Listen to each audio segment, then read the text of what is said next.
درود بیننده ارجمند، برنامه اخبار آزادی از شهر پراگ تقدیم شما می شود. عبدالله اشرف هستم همراه شما. حالا مرور میکنیم به سرخط موضوعهای برنامه امروز پنجشنبه 8 اکتبر. نامزدها کجایند؟ خبرنگاران ستادهای پیش از انتخاباتی نامزدها به مقام پرزیدنتی را در تاجیکستان ساکت و آرام دریافتند. جنگ بین نیروهای آذری و ارمنی در قره‌باغ کوهی ادامه دارد. ترکیه از یک جانب جنگ حمایت میکند. ترکیه با تمام امکانات و قلبش در کنار آذربایجان برادر و دوست میماند. به اتوبوس تنها با کار در شهر خوجند در نقلیات جمعیتی پرداخت غیر نقدی را جاری کردند. پولچین ها بیکار میمانند. من اصلاش که رسیه رونده بودم، راه این خیر روز شد، من مجبور همین کار بدرامدم. روز چهارشنبه 7 اکتبر پس از بیکار شدن نتیجه های انتخابات پارلمانی 4 اکتبر و به استعفا رفتن یک عده منصبداران، حزب های مخالف حکومت در شهر بیشکک یک چند تظاهرات برگزار کردند. مومن احمدی با جزئیات بیشتر از تحولات اخیر قرقیزستان. هزارها نفر در نزد بینای حکومت و پارلمان که با نام قصر سفید معروف است جمع آمده طلب پیش گذاشتند که حکومت آینده قرقیزستان از حساب سیاستمداران جوان تشکیل کرده شود. از جمله طلب نمودند که تیلک توکتوگازیف سروزیر شود. این در حالی است که پارلمان روز 6 اکتبر به این مقام نامزدی صادر جعفرов را پیشنهاد کرد. جعفرov در زندان بود. او را شب 5 به 6 اکتبر آزاد کردند.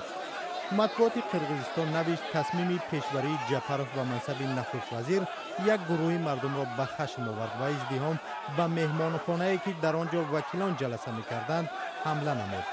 صادر جعفرov مجبور شد از در پس بنا فرار کند. شورای مردمی هماهنگساز که به طور خودخوانده از جانب چند حزب مخالف حکومت تشکیل شده است، روز 7 اکتبر گفت حکومت جعفرov را اعتراف نمی کند و رهبری نهادهای دولتی را به دست خود گرفته پارلمان را پراکنده می کند.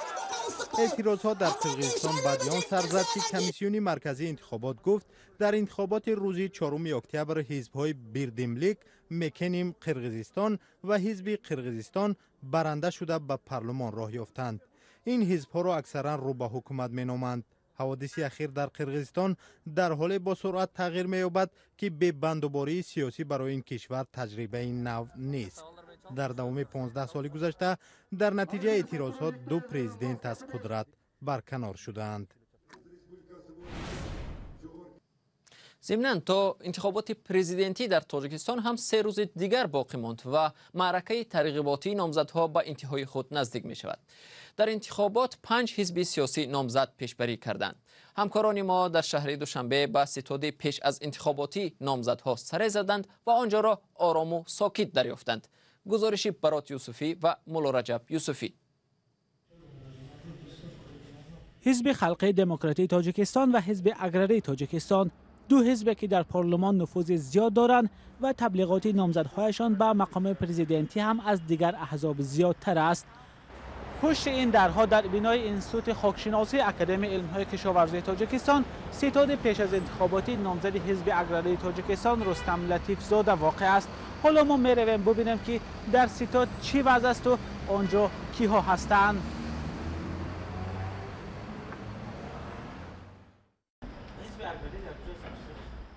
میان این بناها یافتن ستاد انتخاباتی حزب اگرری آسان نیست، چون جای به سمت آن اشاره نشده است. ستاد رستم لطیف زاده انا در این بنا بوده است، در آشیانه سوم و در 2 اتاق.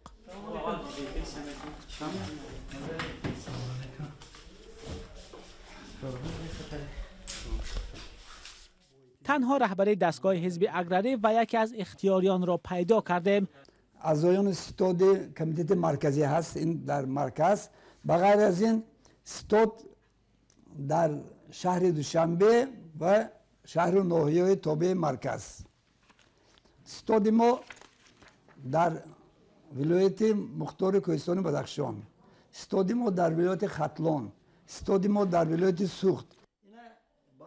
پرزیدنت آینده ما، این لوحه با عکس‌های رستم لطیف زاده و با زبان روسی در ستاد آویخته شده است. پدیده که بجز حزب حاکم در ستاد دیگر نامزدها دیده نمی شود. نامزدهای حزب در دو انتخابات گذشته با رأی ناچیز شکست خورده بودند. پشت سر من بینای کمیته اجرایی مرکزی حزب خلق دموکراتی تاجیکستان جاگیر شده است. در قیاس به ستاد دیگر نامزدها، ستاد انتخاباتی حزب حاکم فعالتر به نظر می رسد، هرچند جوش و خروش زیاد در اینجا هم دیده نمی شود.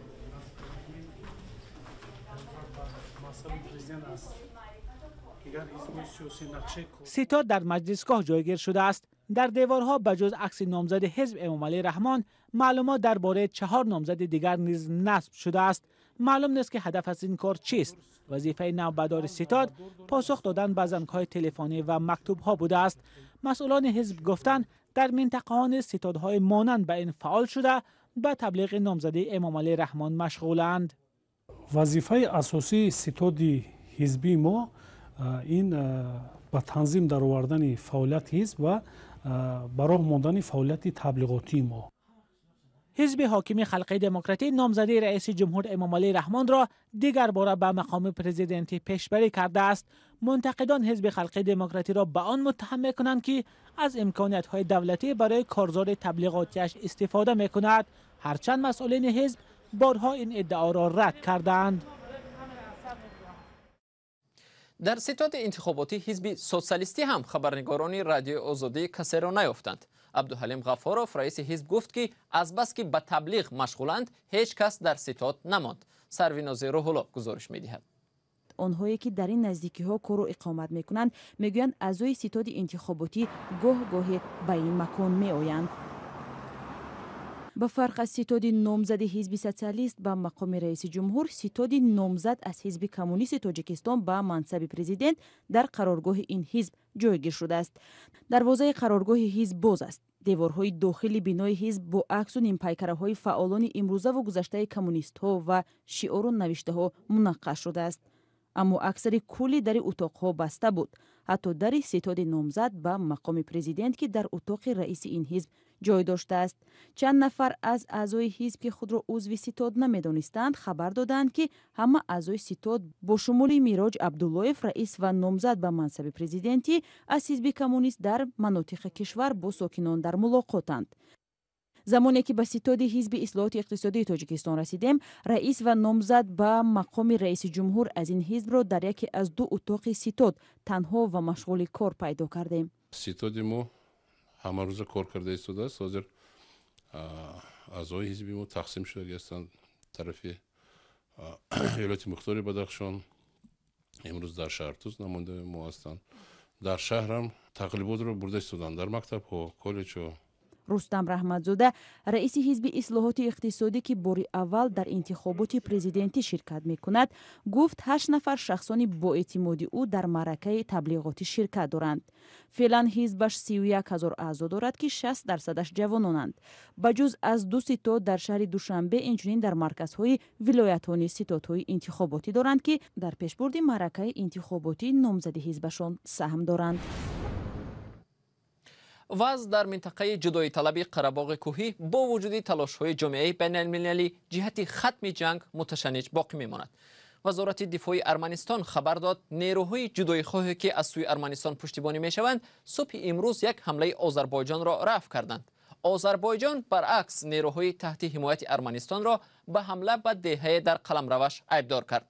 در حالی که قدرت‌های جهانی تلاش دارند جانب‌ها را به آتش بس وادار کنند، ترکیه از یک جانب جنگ جانبداری می‌کند. کیومرث عطا موضوع را ادامه می‌دهد. جنگ بین نیروهای آذری و ارمنی برای قره‌باغ کوهی که ولایت ارمنی نشین آذربایجان است ادامه دارد. از روز آغاز جنگ رجب طیب اردوغان رئیس جمهوری ترکیه به حمایت همسایه کشورش برخاست.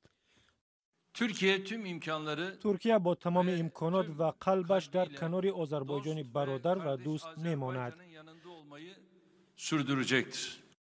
با وجود تفریقه عمیق سیاسی در بین خود ترک‌ها، در ترکیه حمایت وسیع از آذربایجان دیده می شود.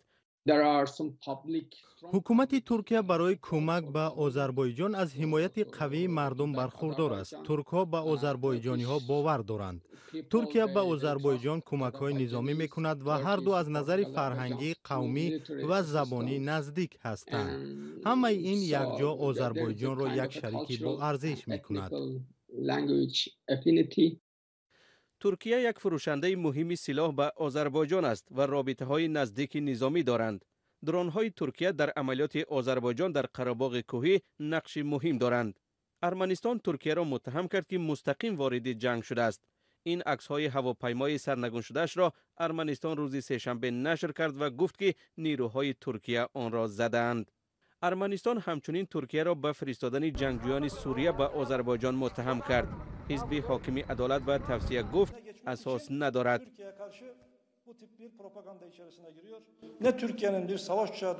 آنها میگویند ترکیه هواپیما را زد که حقیقت ندارد و دروغ است. مثل ادعای فرستادن جهادیان، هر دو دروغ است. جنگ قره‌باغ کوهی مناقشه دیگر شد که ترکیه در آن دخیل است. دست ترکیه در نزاع‌های سوریه و لیبی هم هست. ترکیه از همین راه نفوذش را دامن زده است، ولی به گفته کارشناسان می تواند این کارش به آبروی عضو ناتو در سطح بین الملل ضربه زند. ما تمام بازیگران منطقه ایالات متحده، اتحادیه اروپا و روسیه را بر روش نادرست گوشمال می دهیم. اگر این را برای هدفهای خود می کنیم، ولی گاهی برای گرفتن پیش راه ما بعضی از بازیگران با تحریمات اقتصادی و دیپلماتی قصاص می گیرند. هدف اصلی ترکیه اول بازیگر شدن بود، ولی به ویرانگری بازی تبدیل یافت.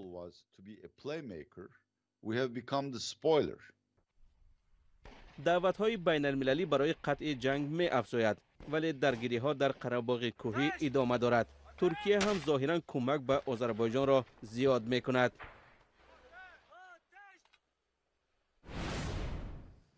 مقامات در شهر خوجند مرکز ولایت سوخت سیستم پرداخت غیر نقدی راهگیرا را در نقلیات جمعیتی راه اندازی می کنند. گزارش همکارم فرزان محمدی از شهر خوجند.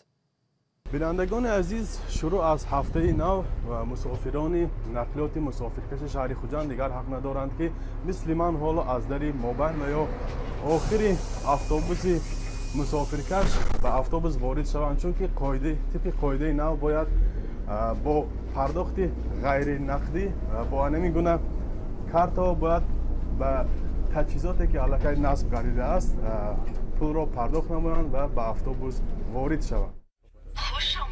نرخ یک کارت 10 سامانی است، ولی در حساب آن 6 سامانی ذخیره دارد. صابر جان یک ساکن شهر خوجند که همه روزه به اتوبوس می نشیند، علاقه کارت را خریده است و پول سپاری غیر نقدی را تجربه می کند.